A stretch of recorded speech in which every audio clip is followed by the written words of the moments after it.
เยอะน้องอันนี้หั่งเต็มคือเก่าหั่งที่เก่าเนาะถูกต้องหั่งที่เก่ากวนที่เก่าเนาะเมื่อกี้เอาอันนี้เป็น18กวนที่เก่าโอ้คือเด้อลายคือเก่าพี่น้องลายคือเก่าเหมือนเดิมเต็มคือเก่า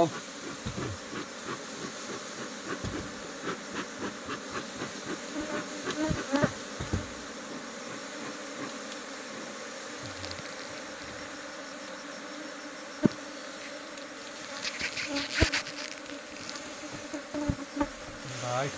คือเก่างามอยู่เหมือนเดิม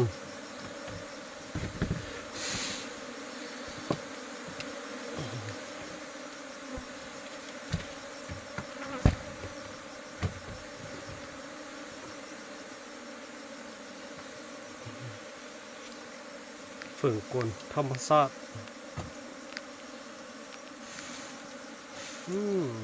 ยังลายอยู่เด้อ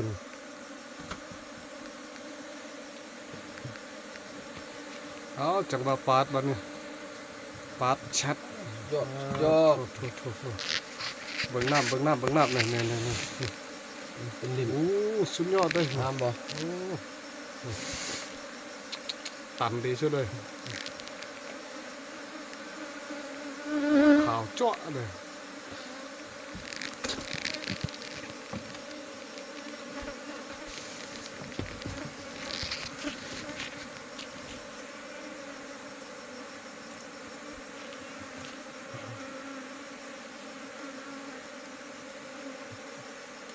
คือว่าเขาลายจ้ะมันเข่าเฮิงนะกันอันนี้นี่ก็โดนเกือบว่าประมาณ3 เดือนเนาะ2 เดือนปลายเกือบ3 เดือนโอ้รถนางพญากำลังสั่งเลยตัวใดเนี่ยกำลังเย็นห้างนี่ของดีเด้รถนะสั่งรถนางพญา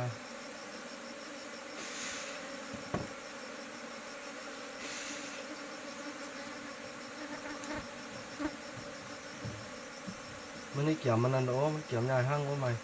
เนาะมันสั่งอันนี้มันเกี่ยมใหญ่ห้างแล้วมันเต็มแล้วเนี่ยกำลังชิ้นแยกออก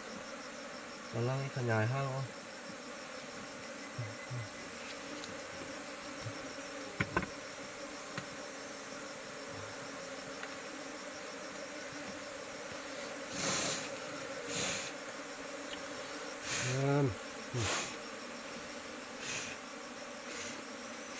มายาวขาศอก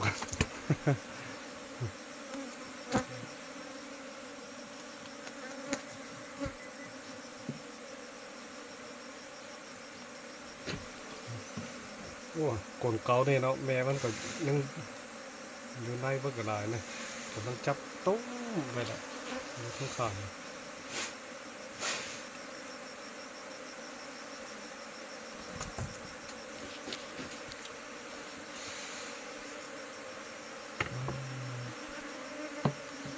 เต็มเลยพี่บอกเลย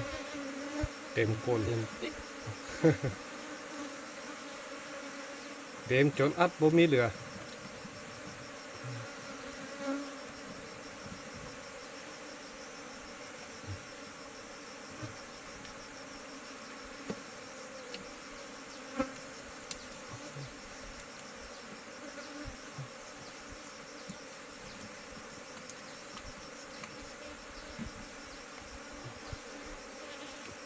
นั่นโอ้เงางามนี่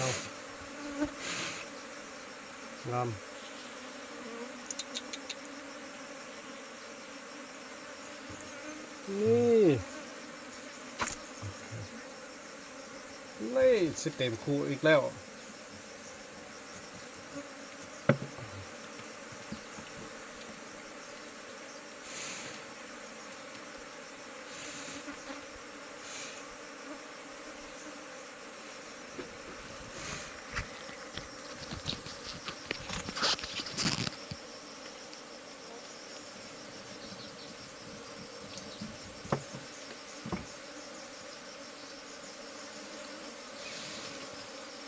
ตอนนั้นมิดซอดไปใส่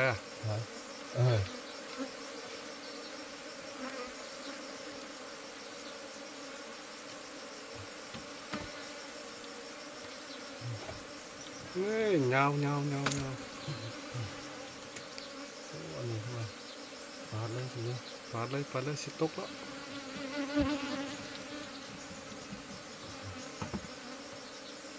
ยังอีกบ่โอ้ยังอีกนานยังอีก